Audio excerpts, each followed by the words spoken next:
Welcome to Cat and Jess Talk the Best, where we're going to be talking about IMDb's top 250 movies from April 12th, 2018. My name is Kat. And I'm Jess. And today we are talking about number 167, Come and See, which is a drama war film from 1985. And this has an 8.3 on 49,064 votes. And this movie is also coming out a day before 2 years since we picked our list.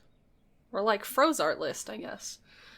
Yeah. So, that's pretty cool. 2 years ago we decided this was a good idea to throw our phone on the floor and on my foot. It was a good idea. I remember like, hey, I got a question. I'm like, oh gosh, what is this? So yeah, that's pretty exciting. So we are revealing our mystery line from Cole Hand Luke today. And as far as I saw, nobody guessed this one correctly. But the line was, "We're on a mission from God." And that is from the Blues Brothers. So I don't get it. I was like, how do people not get that line? I don't know. Maybe they didn't Great see line. it. Oh, that makes me sad. We have two colors left. We have red and light blue. Let's go with red. All right. No prisoners. No prisoners. That is our line. So make sure you take your guess. We will be revealing that one in Finding Nemo. So our synopsis for this film that we are watching this week and discussing this week: the invasion of a village in Byelorussia by German forces sends young Florya into the forest to join the weary resistance fighters against his family's wishes. There he meets a girl, Glasha, who accompanies him back to his village. On returning home, Florya finds his family and fellow peasants massacred. His continued survival amidst the brutal debris of war becomes increasingly nightmarish, a battle between despair and hope. Okay. So I'm going to butcher these names and I apologize in advance. So this is directed by Elam Klimov. He's done other movies like Rasputin, Welcome or No Trespassing, and Farewell. And it stars Aleksey Kravchenko, Olga Mironova, and Lubomir Laurevichis. Sure. That was hard. That one was hard. I was like, oh my god, how am I going to say that name? I tried my best, people. I tried. That's fine. It works. So, ratings for this one. On IMDb, 27.6% of users that rated it at a 10. There weren't enough reviews for Metacritic. And then Rotten Tomatoes, this has a 97% on 31 critical reviews. So Two of the Fresh, Justin Chang. Come and See is a paradox. A visceral freefall into barbarism, but also a controlled, sometimes contemplative descent. I don't really see it. Okay. And then Roger Ebert. I have rarely seen a film more ruthless in its depiction of human evil. I mean, I can kind of see it a little bit in one scene. Yeah. One scene. One scene. Yeah, I can see it, but like, I just gotta remember this is from the 1980s. Yeah. And since then, there's been movies that have been made that have been way more ruthless with their depictions. Yeah. So, I guess for the 80s. Yeah, for the 80s, this definitely is a very ruthless depiction of that. But for like now, our laws have gotten so lax that we've seen worse even on this list, we've seen worse. Yes. And then there was only one rotten. So, Pat Graham. I suppose that never forgetting has its place, but not when it insists on such narrowly righteous fantasies of revenge. Okay.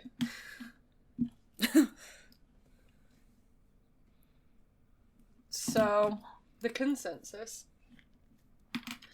As effectively anti-war as movies can be, Come and See is a harrowing odyssey through the worst that humanity is capable of, directed with bravura intensity by Elim Klimov.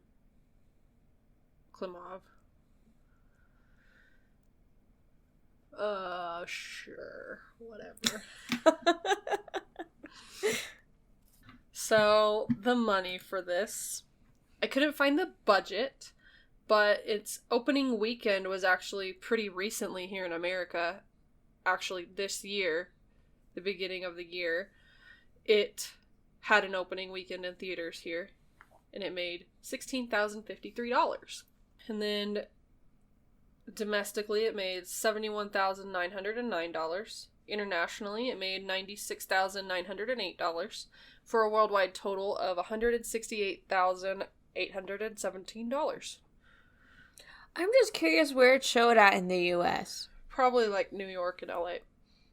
It's usually movies like this are there first, and maybe it just didn't get very far because of the whole theater shutdown thing. I mean, that's probably true. I'm just like curious. I'm like, maybe because it's what, 35th anniversary? Yeah. That's just my guess. Yeah.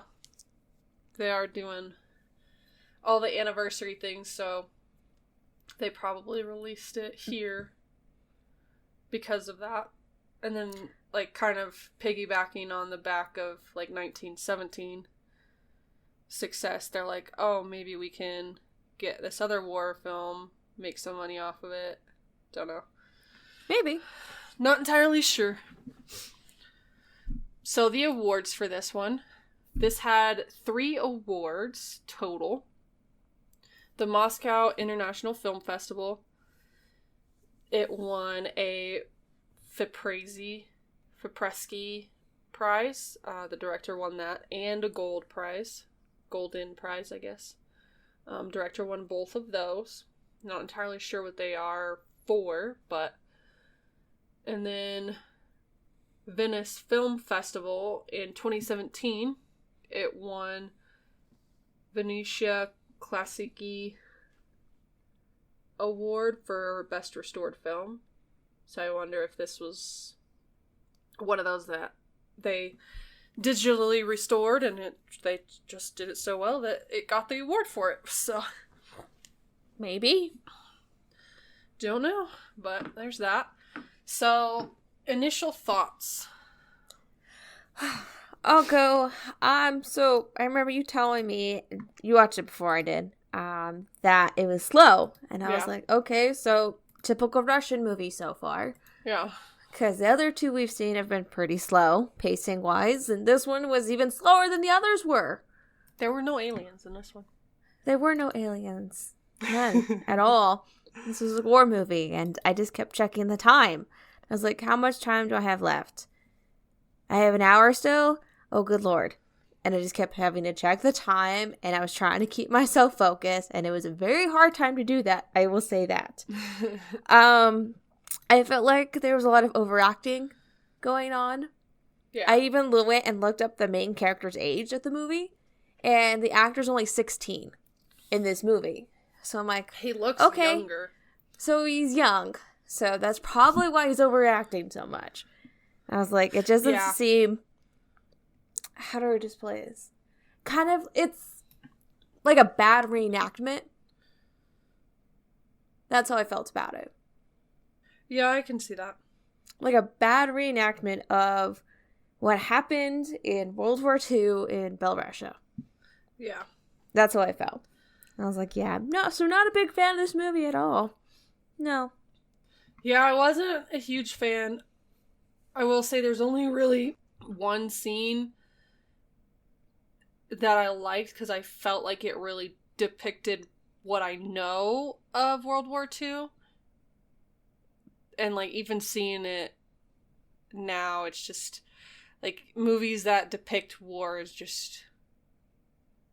They're unbelievable, like, with what happens. Like, I know it all happened. But it's just, like, one of those things. It's like, if there's a movie in 20 years about what is happening right now. I lived through it, and if I watch a movie about it, I'm gonna be like, that's just so unbelievable. It's just, there's certain things that you see, and you're just like, seriously? This is what humans are capable of? Type thing. But yeah, overall, I thought it was really slow. The acting, especially with the main two people, I was just, like, really done with it. Pretty quick. Same. There's not really much good I have coming out of this. It's like, I think there's, like, 2 scenes that I thought were historically accurate, so. Yeah, there was probably 2 scenes that I actually liked in this movie. The rest of it, I was just like, it's taking forever. And there was one point I fell asleep. But I knew I was about to fall asleep, so I stopped it, put on something else, fell asleep for an hour, woke up, watched like 20 minutes, and then had to pause it again because I had to go eat dinner. And then I finished it. So this whole entire viewing thing took probably about 4 hours for me. I forced myself to do it one sitting. I did. Because Sean came up when I had started it again after dinner, and he's like, this is still on? I'm like, well, I fell asleep. He's like, oh. He's like, oh, okay, that's normal. Yeah, he knows that, so. But yeah, overall, wasn't a big fan. It didn't live up to what I had heard about it. Boiler alert! Boiler alert! Boiler alert! Boiler alert! Boiler alert! Boiler alert! Alright, that was your warning. If you haven't watched the film yet, then stop listening and come back after you've watched it. So we do start off in what used to be called Byelorussia. It is now Belarus, and that is a landlocked country between Russia, Ukraine, Poland, Lithuania, and Latvia. So, it's literally right next to Russia. And it was like right there in the middle of all of that World War II. It was like right in the middle of it, so. It says 1943. Yep. And we've got some guy yelling at kids about digging holes because they're looking for guns. And they are looking for guns because they want to join the anti-war movement, and they have to have a gun to join. So, I actually kind of liked this beginning just a little bit because you get to see the old, like, bunkers from World War I. That's where they're digging. They're digging in an area where part of World War I was fought. Because you can see the tops of the wood, little bunker things where they dug the ditches to run around in. So I did like that a little bit. I was like, well, at least there's that. And we see, you know, it's been, like 30 years almost. So it's like all covered up. And they have to dig pretty far to find stuff. Because you see if they've been finding bullets and helmets and all kinds of... And belts. Yeah. I was like, are you going to pull up a dead person? That's what I was waiting for. And there's a possibility they did. I'm like, that would have made it interesting. Because the amount of people that didn't come home from World War I, I wouldn't be surprised if they found a dead person. They would be bones by now, but... Still be a skeleton. Yeah.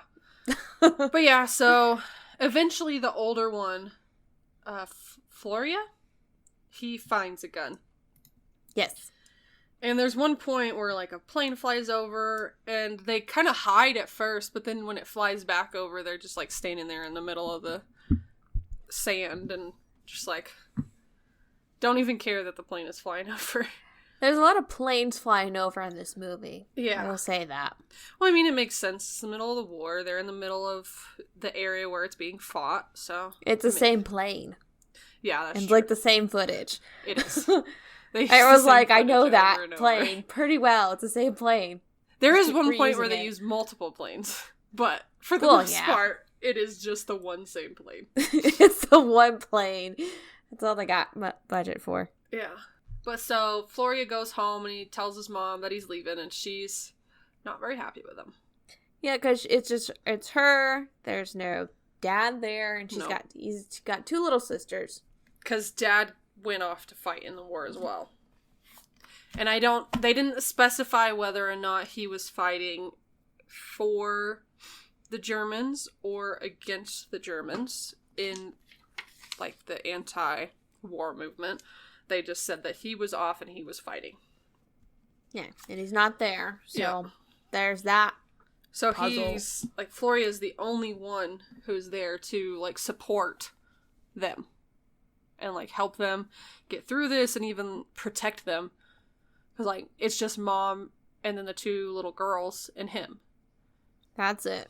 So, and right now is not exactly the time to be on your own without any sort of protection.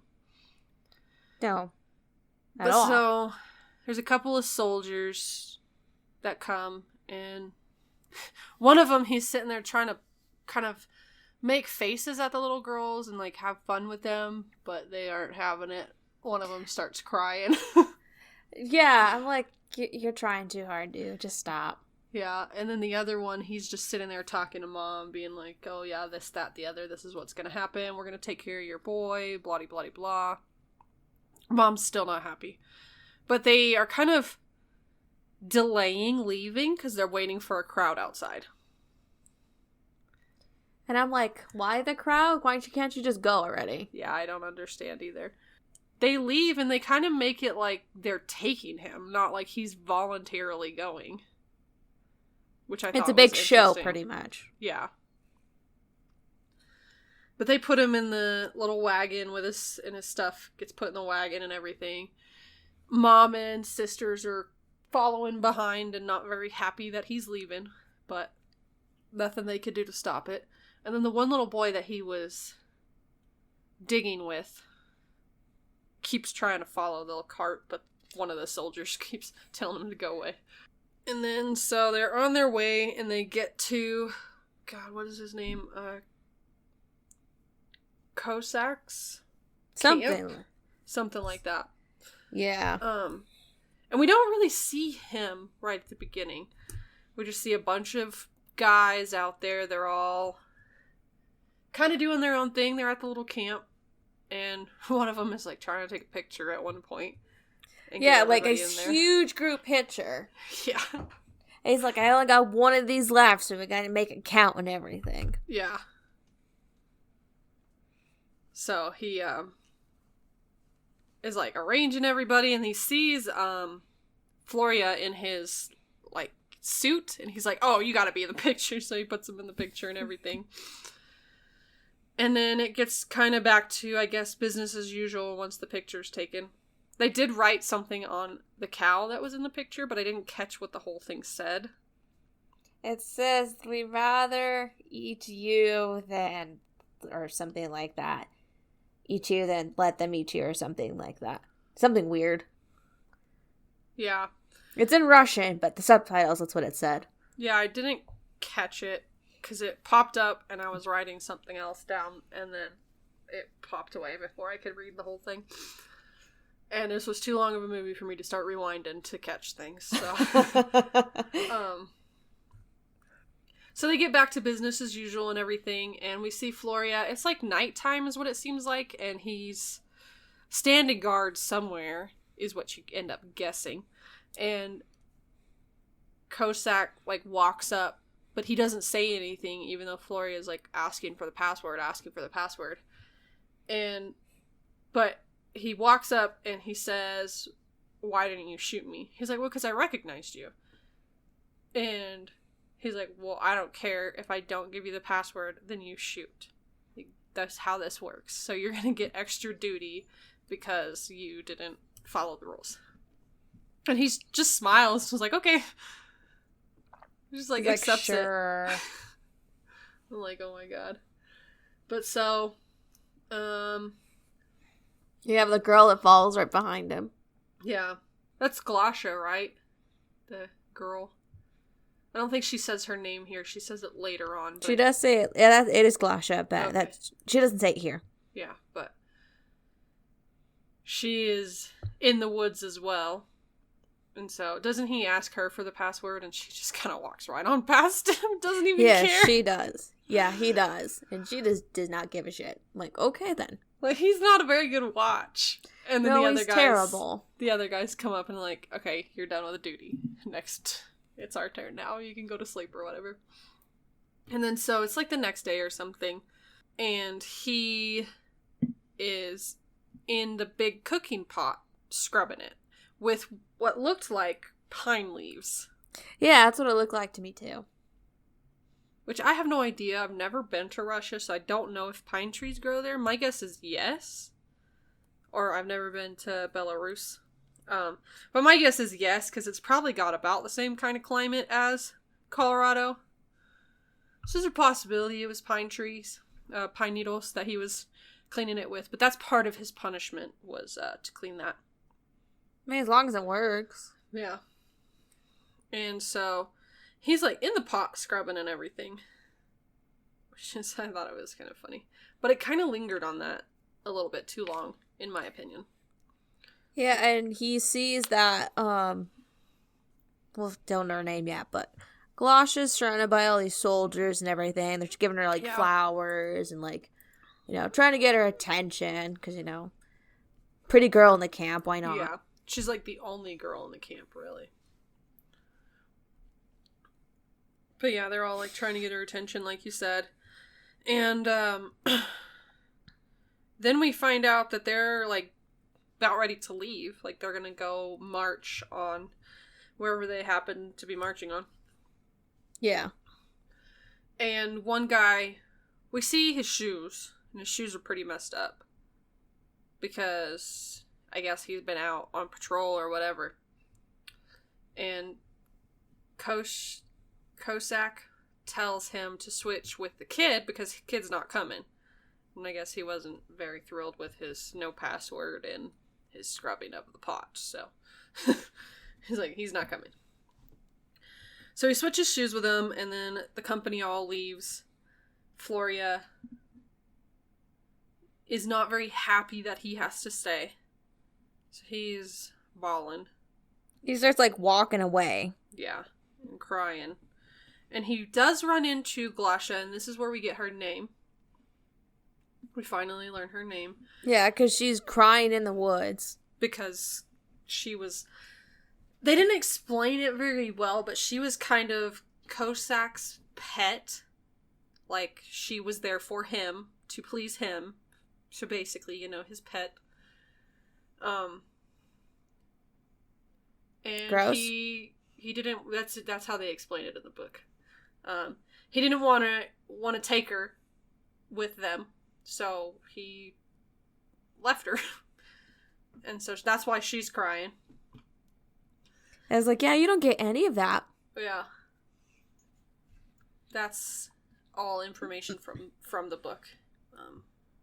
They do explain it there. And it's actually, when we get to the comparison from the book, I'll explain a little bit more too. Okay, good. So, then they kind of both start laughing. Like, she starts laughing at him, and then he starts laughing, and they kind of talk and everything. And then they decide that they're gonna go back to Florya's little town. They're gonna go home and see his mom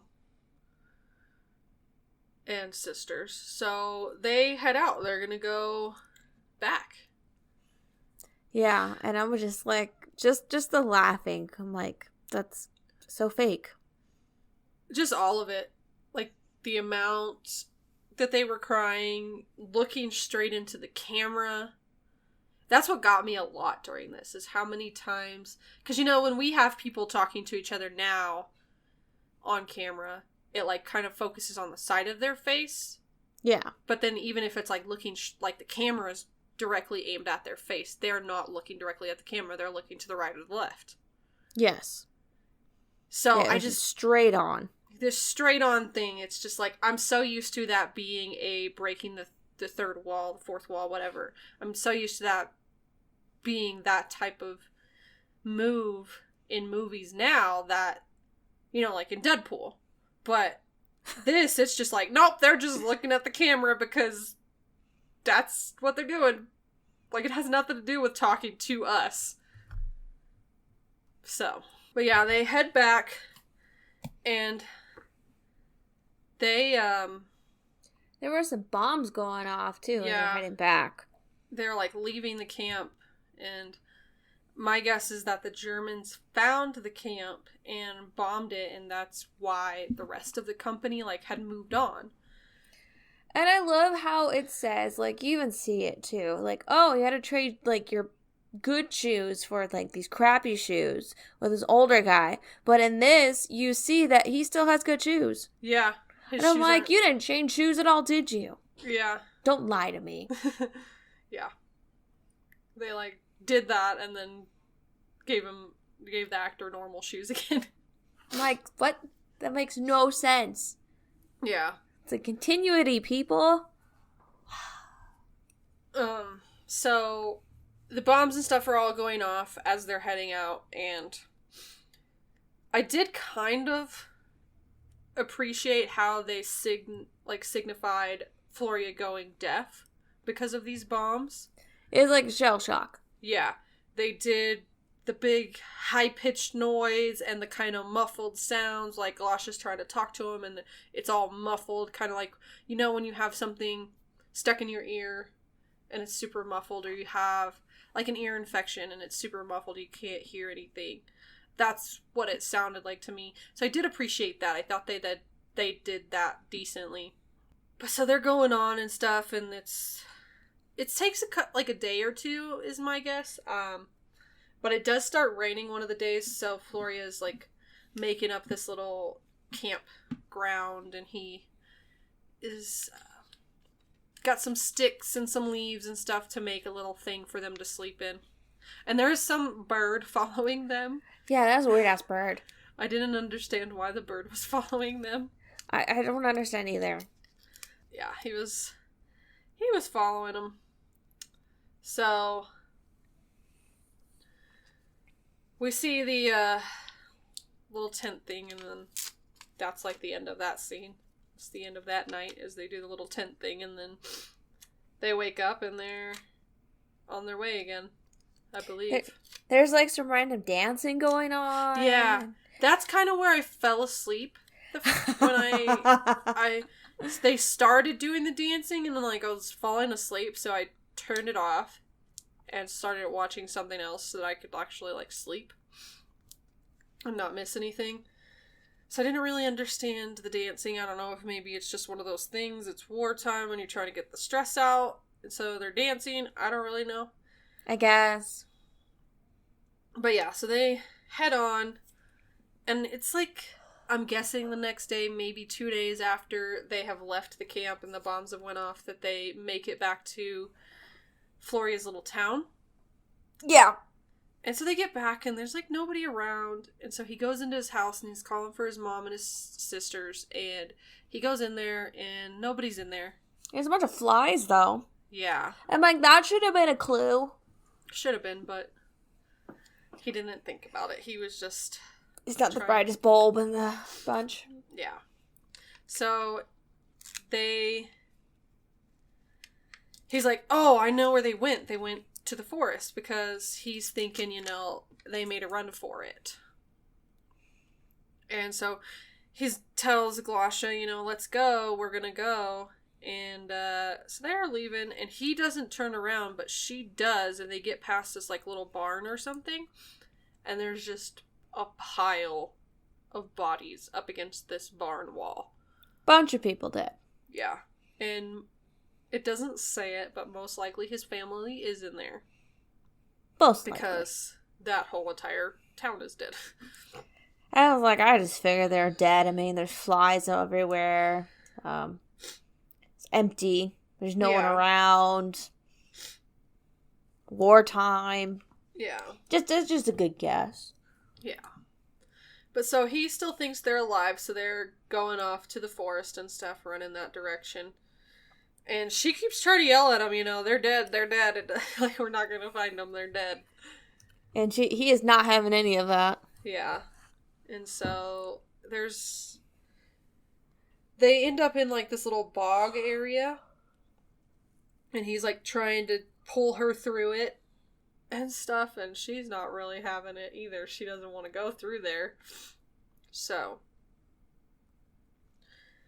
they get out on the other side of it, and he finally, I guess, has accepted that his family's dead, because he figured, you know, they'd be on the other side of this little bog, but they weren't. So he's finally accepted the fact that his family's dead and he's never going to see him again. Of course he takes it out on her. Yeah.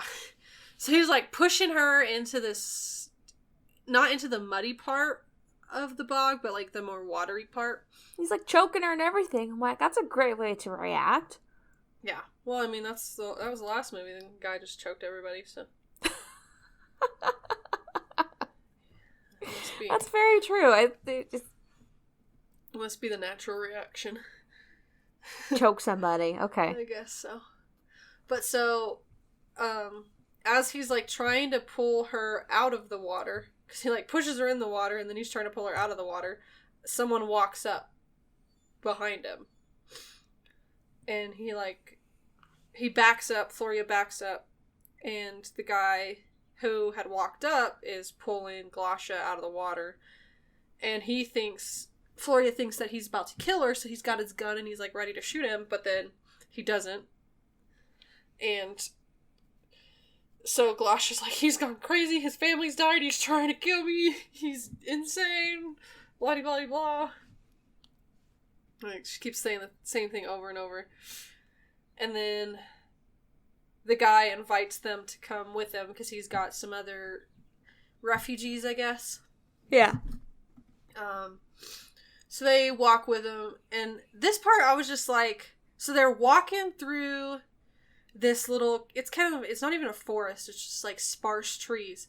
So they're walking through it, and like you literally see nothing at all except for the trees. And then all of a sudden there's people. A bunch of people. And I'm just like, you would have seen them. So like, there's a lot of them. Yeah. There really is. So it's like, how are you going to hide that many people in that, like... sparse of trees. Yes. Like, I just don't get that. Yeah.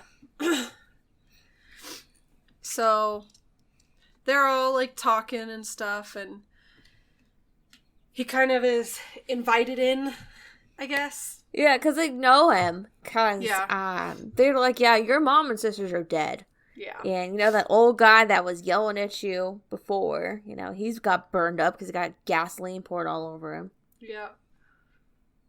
And actually, I think for what my guess would have been their budget and the time in which this movie was, they did a pretty decent job on that burn makeup. Yeah, I was looking at it, I was like, that's not bad. Not bad. Yeah, it's not bad. But, I mean, it's not excellent either. No. But, I mean, it's just pretty decent burn makeup. You can see, like, some little pustules and stuff, so it's just pretty good. The other makeup that I thought was pretty decent throughout was Florya. There was a couple times when I was like, oh, you can tell that that's a prosthetic, but then there's some other times that they got it and his makeup looked pretty decent, so. Yeah. But so he's there, and there's one point where they've got, like, this skeleton. He's got a German suit on, and that just cracked me up. And it looked like it was, like, a baby skull. Like, it was a tiny skull. It was little. And then they start putting clay on it, And my guess is that they make it into Hitler. And they That's what I got. cutting Florya's hair off and putting it on the statue, the sculpture's head.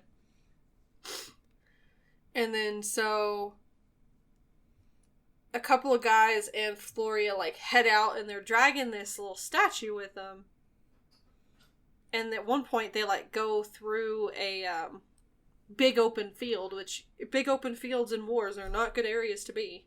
I'm like, do you not remember you're in a wartime right now? Yeah. And so of course they're gonna get shot at and stuff. I'm like, you're carrying this big old thing that looks like a Hitler. I'm like, you're just asking for it. Yeah. There's one point where they come across like a severed foot or something like that. And I was like, that came from a gigantic person. Because that looked huge. Well, what happened with that was there was 4 guys, because it was Flora, and then like the other guy that found him, and then 2 other people. And where they're going is there's bombs going off because they went through a minefield. Yeah. And the 2 people got killed in the minefield, and that's one of their foot. Like, you see it in the guy's hand, and the guy is not a small guy, the man holding it. And it is huge compared to that man. And the person that it came off of most likely was not that big. Like, his feet were not that big. So I was like, that prop is a little bit, it could have been a little smaller. Yeah. Because that's one thing I noticed is that foot was huge. But so then they get over... They make it to, like, a little town area. I guess another little village. Yeah. And they find a cow. So they're going to steal the cow. Well, they see this guy, and they're talking to him, and they're, like, threatening him with a gun. Yeah. And, like, hey, get the cow for us, and all that, and roll around in horse shit. Yeah, so they steal the cow. They steal the cow from the dude. Like, that's kind of a dick move. Yeah. And they're making their way back across the little field and stuff. And, you know, it's not the smartest idea. They've hidden their weapons in the field because they see soldiers coming. And they don't want to look like the people that these soldiers are after. And so... They've got their weapons hidden, and they're, like, taking the cow, and they milk the cow. Yeah, they drink straight from the cow. Like, not straight from it, they, like, milk them and drink it from their hands, but, you know, still. It's not something you should really be doing. You gotta, like, boil it or something like that first. Straight milk, it's fine. So then there's like this flare in the air, and then the shots just fired. Yeah, shots just coming out of nowhere and everything. And the other guy gets killed. Yeah, and one thing I did want to talk about, so Florya tries to take the gun from the guy that gets killed, but he can't get it out of the guy's hand. And one of my friends is actually a deputy coroner here in El Paso County.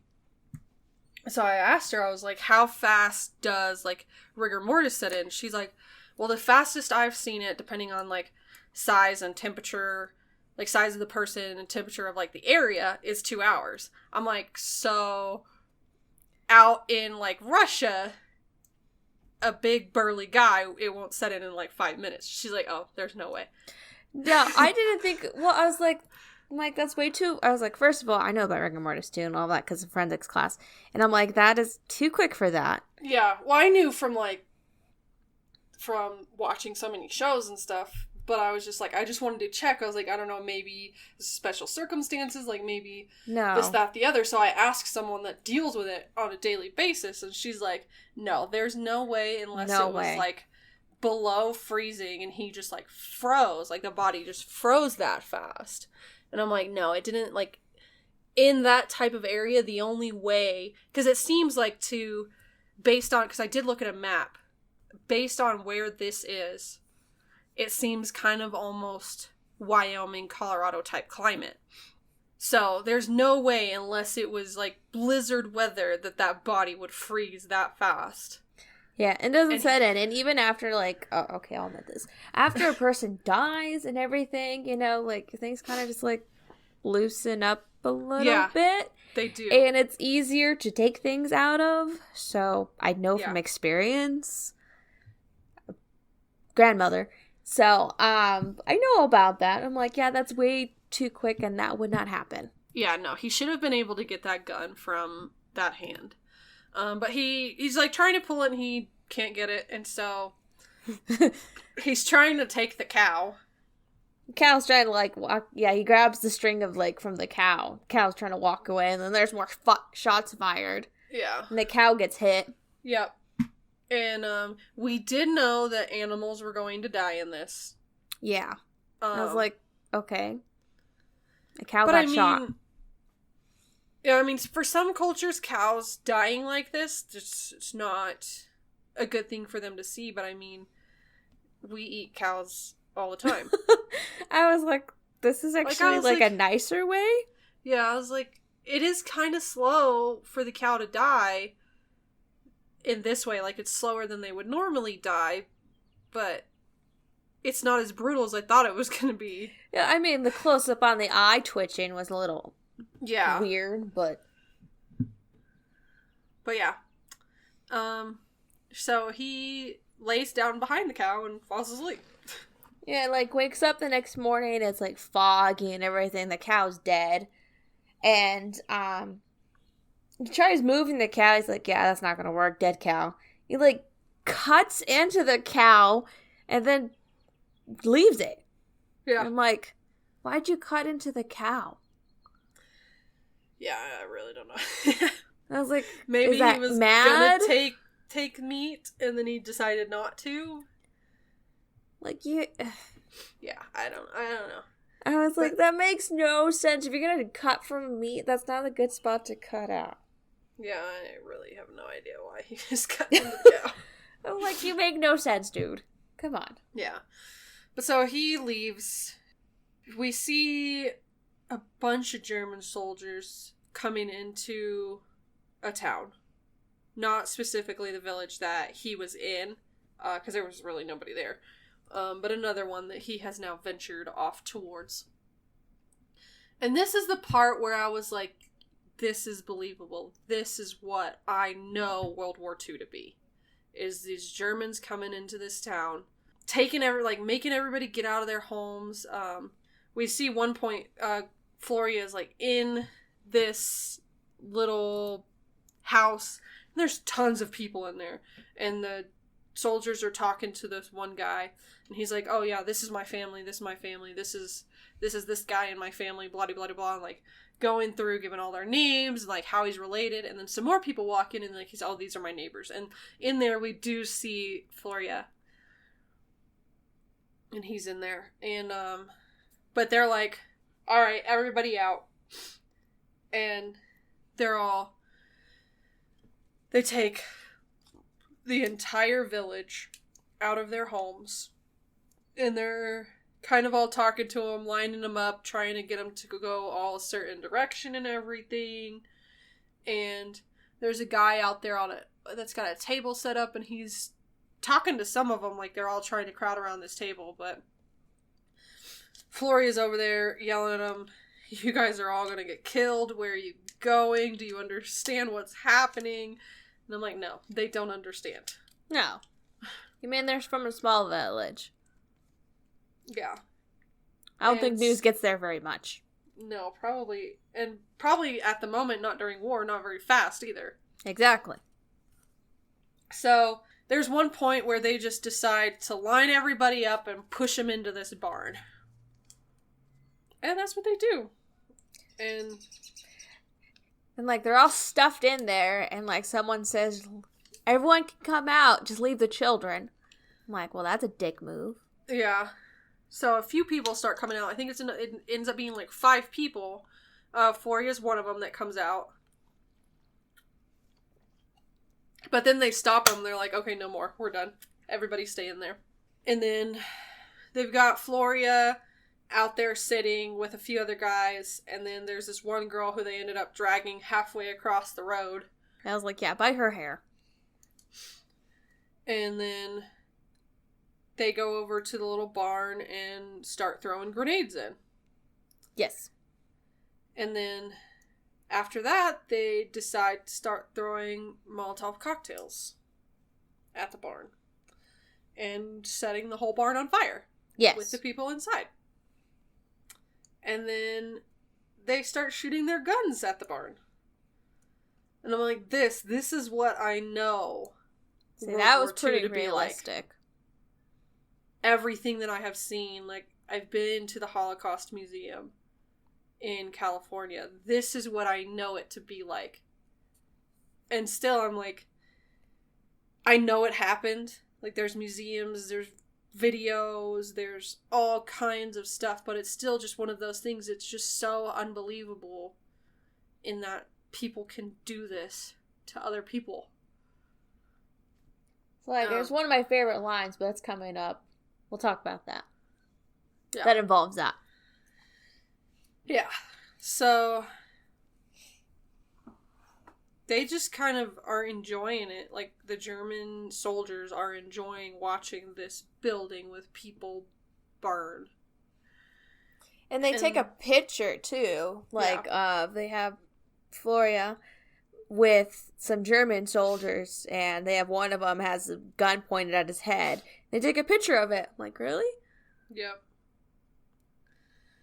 And then they start heading out. And Florya somehow manages to escape. I don't know. I don't remember if they let him go or if they... Yeah, they just let him be. Okay. They do take the woman, though. They shove her in a truck full of men. Like, that's not going to be good. So you know exactly what's about to happen to her. As soon as she was being pulled across the road, you know exactly what was going to happen to her. He leaves, and this is where he goes and gets his weapon and stuff, and he's heading out. And at this point, he's on his own. He doesn't really know where to go, what to do, stuff like that. He's, like, walking, and, like, there's this... He sees, like, some destruction, and he sees this German car that had been, like, you know, shot up and everything. And this is so freaking random. I'm like, okay, why is there a woman who's dying? Why does she have one boob out? I didn't see the boob. All I saw was, like, the dirty, like, water that had dribbled across her face. I was like, what is that supposed to be? Is that supposed to be blood? Is that supposed to be vomit? Like, one boob out. I was like, why? I missed that. I was like, why? Why the random boob out? Did they have to have, like, a certain, like, okay, we gotta meet our, you know, our flquota for nudity? I guess so. I was like, that's so random and so unnecessary.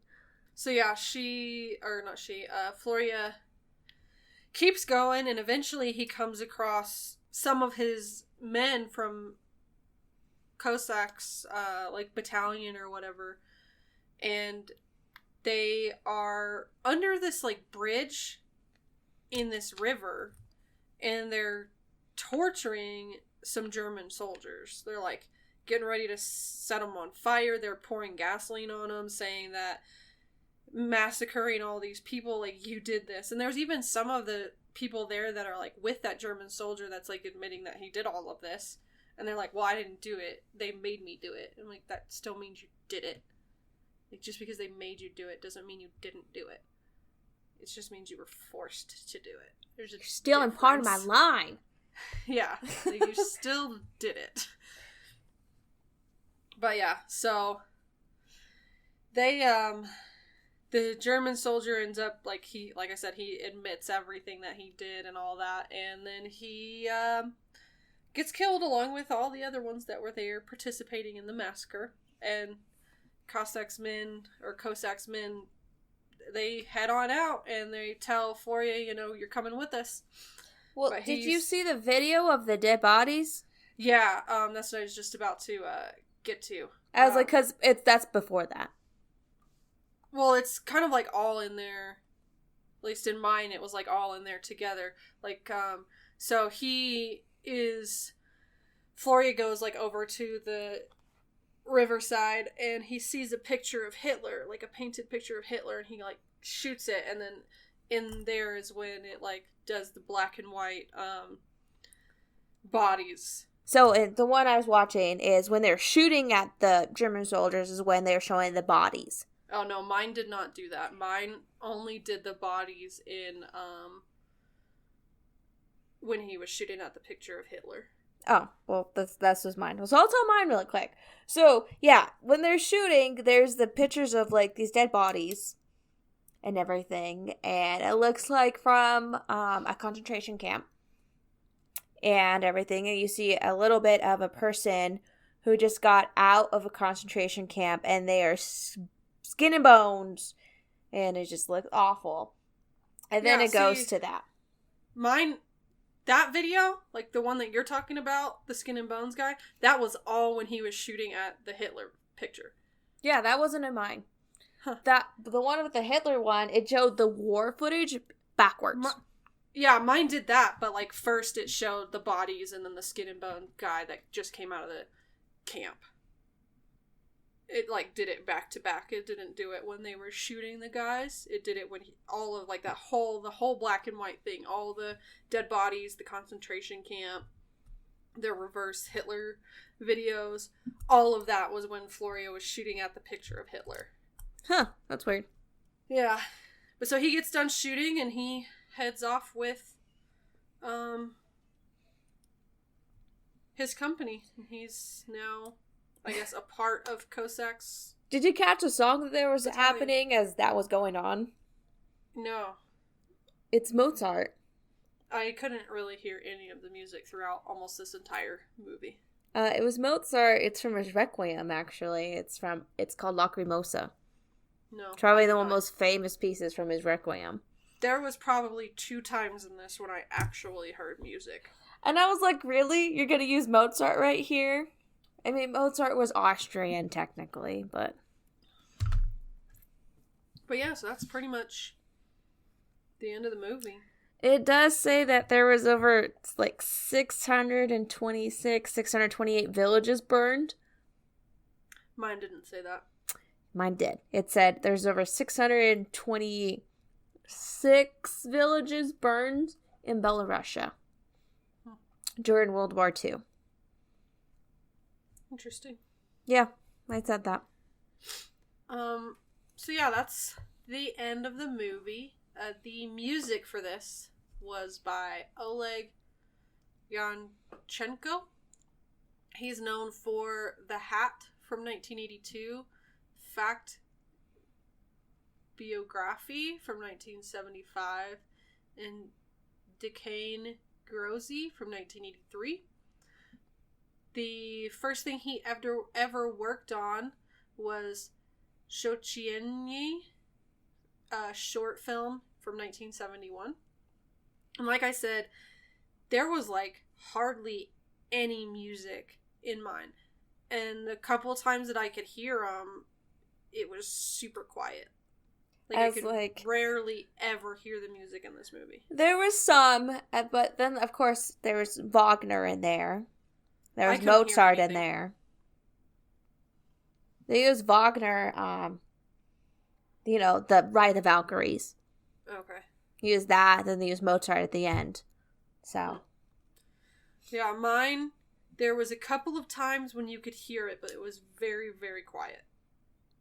And then, like, throughout the rest of it, I couldn't really hear any music. So we watched different versions. Yeah, I guess. I don't know, because I heard Mozart, I heard Wagner. I mean, like, the background music, not really, didn't hear that much, but, like, the classical pieces I heard really well. The only time I, like, really, really could hear the music is when the people were singing. For me, music was almost non-existent. Could not hear it. There was, like, very little background music. Only music I could really hear. It was super quiet. And I couldn't distinguish really what it was. Because it was barely there. But yeah, so that's that. So, like I said, this was a book, and I did get to read it, and the book was called Catan. In this, there was more animals in this than there was in the book. Literally, the only animal in the book was the cow. And speaking of the cow, they did not kill the cow in the same way. Like, they got it all the way back to all those people in, like, the bog area, like the trees.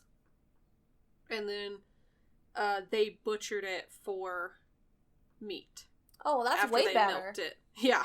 So I'm like, so that's how the cow died in the book. And then the pretty much like from that scene where the cow died in the movie on was not in the book. Like, he makes it all the way back to those people in the book, and he kind of stays with them. At least that's where I got it from, because then it goes on and is like talking about memories and all that, and I'm like, okay, I don't understand. There's a lot less action in the book. There's literally like 2 fight scenes. There's one when the bombs are going off from the camp, and it's not just Glasha and Florya, there's someone else with them, and he gets his legs blown off. Oh, wow. Yeah. So, there was that, and then kind of closer to the end when they're off going and trying to get the cow, there's fighting there too. Glasha in the book, her and Florya, they're at that camp for quite a while, because, you know, in the movie it seems like maybe a couple of days, but in the book they're there for a couple of weeks, and they seem to be good friends, and that's why they go off together, is because they were left there. Like, they were both left at the campsite area where they were, and that's why they end up trusting each other and going off. It's not because they were both crying and laughing at the same time. Oh. Yeah. So they kind of knew each other a little bit more. But yeah, that whole end, like, after the cow dies in the movie, like, none of that was in the book. So it was pretty different. Huh. Yeah. I don't know, maybe they decided to add on more real stuff, because this guy, the guy that wrote the book, he lived through this time. And so part of the book was like based on kind of what he went through. And so I guess for the movie they just like kind of took some from that, but then also decided, you know, hey, why don't we include some of what the war was like for big villages and show like what the war was like for big villages. And the soldiers of the anti-war Russian, Belarusian soldiers, they were called partisans. That's what they were dubbed. But yeah, that's really all that I got from the book. I didn't really enjoy the book too much. It was translated from Russian. The translation wasn't really the hard part. Like, there was a couple of words every now and then that they had extra letters in them, just because the translation didn't, it didn't translate exactly. But, I mean, once you figured out what that word was, you knew what it was. The hard part about reading this book was the fact that there was no chapters, and it just went from one thing to the next, to the next, to the next. You didn't have, like, a break in between, so, like, when I would stop, I'd stop in the middle of something that was going on, because I was like, I have no idea where I'm supposed to stop. So, it was pretty tough to read in that sense. I didn't really find the book that enjoyable, and maybe it's just because of the fact that there wasn't chapters. Like, literally every book I've read that since I've been able to read, like, on my own and wasn't a picture book, has had chapters. So maybe I just need that information broken up, and that's how I like it. I don't know. But it was a tough read, and I wasn't a big fan of the book, so I wouldn't recommend that book to anyone. I'm glad I got it for like $1 or $2. I don't remember how much I paid for it, but it was only a couple bucks. And it was on my Kindle, so I don't even actually have the book. I just have the ebook. But yeah. So that's all I've got for the book. I gave my trivia earlier about, like, where Belarus is. Yeah. So that's all I had for trivia. There was live ammunition used. Yeah. Not blanks. It was real live ammunition. Yeah. Like, oh goodness. Alright, that works, I guess. Trying to give it that more real effect. Wasn't it live artillery too, like the bombs? Yeah. And mines and stuff? Yep, all live. Oh my god, that's great.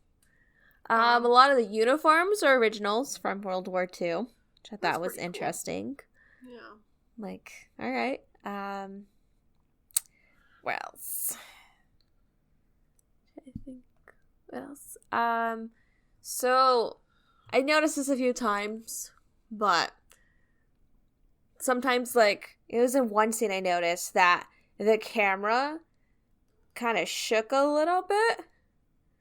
Yeah. But then I realized, and I was looking through the trivia, that it could have been shaken a lot more because they used, it was, like, all up in the action. They used a Steadicam, which is, like, just to mobilize and, like, keep the camera still. Yeah. So they were pretty much following them everywhere they went. Which I think is cool. Where else? I wanted 2 more things. Oh, so the rifle that he has. It is from 1940, 1945. So it's in that right time period. And that type of rifle is known for having really, really bad stock because it's crap wood.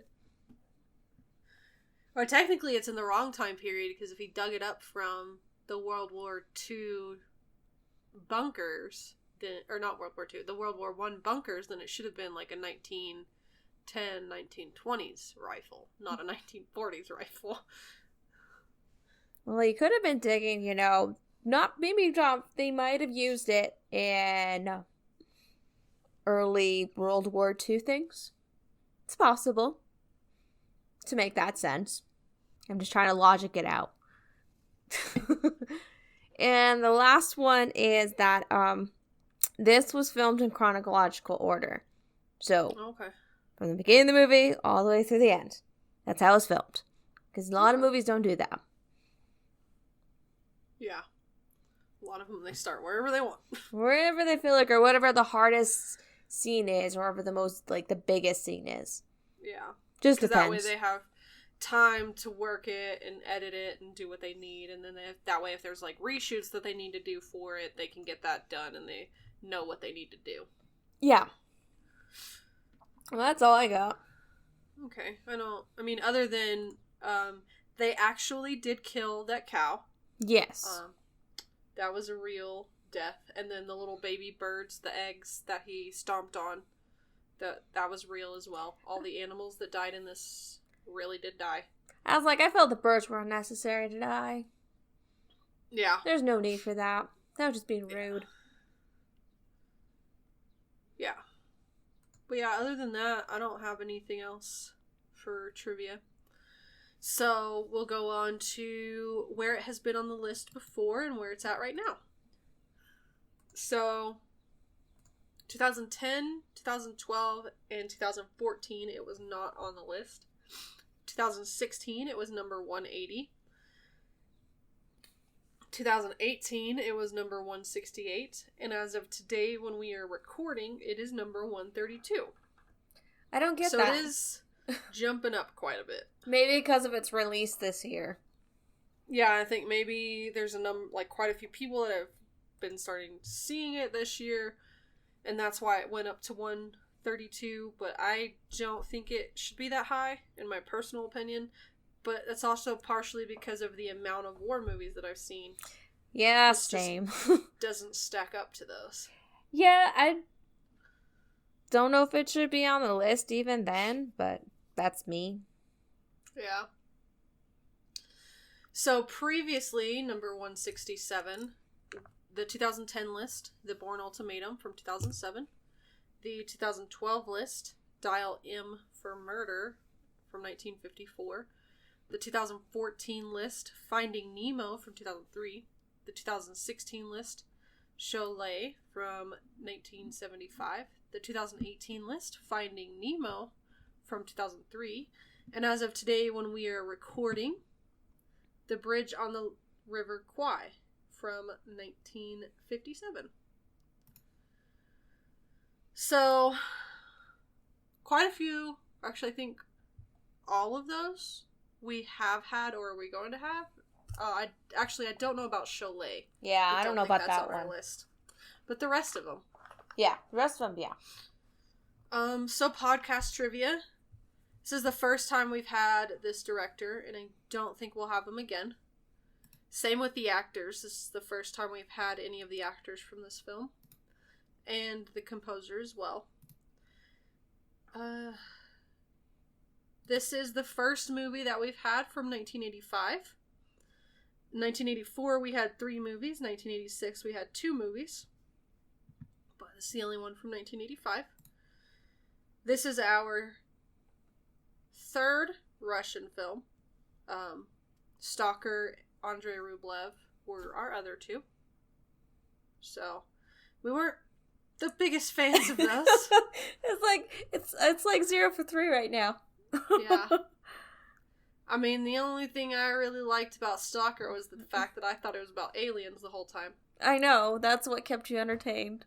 It really did. I was just like waiting for the aliens to come out the whole time, so. And then for votes for this one had just over 45,000 when we were recording, so the other ones that had that many, The Wages of Fear, Tokyo Story, and Sunrise. So our last film was right here with this amount of votes, but I mean, for the most part, we didn't really like any of the other ones. Just so far, the lower the votes, for the most part, we don't really like the movie. Yeah, it's true. There's a couple of them in there, like a couple of our event ones, and then the Knights of Kabiria, that one had kind of a lower amount of votes. But yeah. I like Knights of Kabiria. Yeah, I liked that one.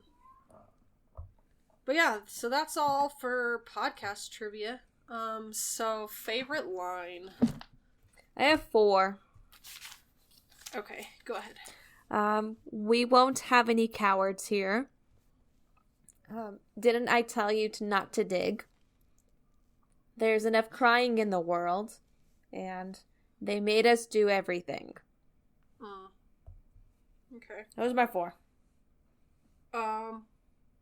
You understand now, idiot. For some reason, that was super funny to me. I don't remember where that line was, but I thought it was funny. Why don't you give him a nose? He has syphilis. They were doing the little sculpture thing Of Hitler. Yeah. And then one that I wanted to talk about, but I don't really necessarily like. They can see us a mile away on a night like this, but it wasn't night. Like, it seemed like it was just kind of really cloudy outside, but you could tell that the sun was out. I was just like, what? I was confused about that. So that one wasn't really a favorite line. That was just something I wanted to talk about. The only reason you fly over us is to drop your little gifts when the guy's like yelling at the airplane. This morning I insulted German soldiers. There was a dead body that some of the German soldiers were lugging around with a sign that said that. Yes. And then the whole conversation with the guy, like, admitting that he did, like, massacre all those people. One of the things he says is not every race has a right to exist. And I really hate that mentality. Like, I see it and it just pisses me off. Oh, I know. I was like irritated with that line too. I was. So that one's not a favorite line. I just wrote it down because I was just so mad. And then you'll pay like the Germans when that one guy's like begging for his life because he didn't do it supposedly, but he participated. So, last time we picked one of mine. So if you want to pick one, whichever one's your favorite. Oh, I don't know. It's kind of tough because I don't really like this movie. I feel like the "didn't I tell you not to dig" thing kind of just is a good one because they start out digging and looking for a rifle so they can join. That's kind of what caused everything else. Yeah. So didn't I tell you not to dig? Yeah. All right. So what is your rating? I'm giving this a 4. As I was watching this, I was thinking, I'm like, I'm never giving this anything higher than a 5. And then I was talking about it and just kept watching, like, this is getting lower as I go. But, I'm giving it a 4. It fits well with the 4s. I'm giving the 4 because some of the special effects. I like some of the special effects. Okay. That's mostly why I like. That's why it's only really a 4. It could be much lower, but it's going to go with a 4. All right. For me, it is a 3, because like I said, there was only a couple things that I really liked. I liked how they depicted him going deaf, and quite a bit of the makeup was actually really well done, so I did like the makeup. And then that one scene that really depicted what I know of World War II to be like, I did enjoy that. But I mean, for the most part, there was just a lot of bad in this movie. Like the fact that my version, you couldn't hear the music. I feel like war movies, you really need the music to kind of help you through what's going on. Just because a lot of the times war movies are really hard to watch just because you know what it's about. You know how many people die in that war. There was one point in time where my version, the subtitles ended up being 10 seconds off of what they were saying. What? Yeah. That's weird. So I was like, they were saying stuff, and then the subtitles wouldn't pop up, and then I'd be sitting there waiting, and then it would all of a sudden pop up. Some of the acting in this I just wasn't a big fan of. It's true. I mean, just like overall, the looking directly at the camera thing, that was rough. And then there was a couple of times where they were like zooming out, and it would like, you know, when you had those older digital cameras, like the first few digital cameras, when you would like zoom in or out, it'd be like, it'd like go a couple and then it'd stop, and then it'd go a couple and it'd stop. That's what it seemed like to me. Yeah, I know how that is. But yeah, for the most part, wasn't a big fan of this movie, and it just kind of fit with my other 3s. Like, I was looking at my 3s and my 4s, and I was like, I really can't put it at a 4. Because there's a couple of the movies that I rated at 3s that I like a tiny bit better than this. So a tiny bit better. Yeah. So yeah, this one for me is a 3. So our next film is The Big Lebowski from 1998. So we will be doing that. And then our next event coming up at the end of April will be our Disney event. The 2 movies that I picked are Lilo and Stitch from 2002 and Oliver and Company from 1988. And I picked Mulan from 1998 and The Hunchback of Notre Dame from 1996. Yeah, so make sure you check that out. It will be out on April 30th. That is a Thursday, so we won't have an episode on May 2nd. And then we are offering premium and Patreon. If you would like to become a premium or Patreon member, the links are in the show notes. You can do that for just $1 a month. There are different tiers if you would like. We do offer a special monthly episode for premium and Patreon members. And it is also available for just $1 for non-Patreon members or premium members. This month, our episode is Star Wars Attack of the Clones. Ugh. Jess did one of her least favorite, and I've done 2, so it's her turn for her second one. Yeah. So that will be out on the 29th for our April special monthly episode. If you can't support us by becoming premium or Patreon, you can always leave ratings and reviews. Those help us out a lot. If you'd like to talk to us, we are on Twitter, Facebook, and Instagram, or you can email us. All the links are in the show notes. Our music is by Audiobenger. You can find him on Facebook, YouTube, and his website, audiobenger.net. So until next time with The Big Lebowski, thank you so much for listening. Bye. Bye.